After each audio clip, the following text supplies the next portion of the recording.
ওজন বেশি ছিল, এনার্জি কম ছিল। আর এই এনার্জি কম থাকার মূল কারণ হচ্ছে আমি ডায়াবেটিক পেশেন্ট ছিলাম, 14 বছর ধরে ডাক্তারের ওষুধ খাচ্ছিলাম। এই অবস্থায় আমার চোখের একটা রেটিনা নষ্ট হয়ে যায়, আর সামান্য চলাফেরা করলে দমে ঘাটতি হতো। তার মানে আমার কোলেস্ট্রল বেড়েছিল। চোখের রেটিনা খারাপ হওয়ার জন্য কোথাও কোনো ট্রিটমেন্টের কোনো ব্যবস্থা ছিল না। ডাক্তারবাবু বলছে এখানে যে অবস্থায় গেছে এখান থেকে আর ট্রিটমেন্ট করে বেরোনোর কোনো পথ নাই। আমি লাকি যে এরকম একটা প্রোগ্রামের সঙ্গে আসি।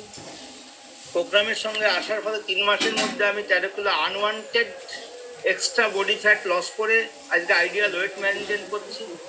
আর সাথে সাথে আমার কোলেস্ট্রলের ওষুধ, ডায়াবেটিকের টোটাল ওষুধ বন্ধ হয়ে গেছে, ডাক্তারবাবু বন্ধ করেছে। আমার যে চোখে দেখতে কম পেতাম সেটা এখন কিন্তু অনেকখানি ভালো দেখতে পাই।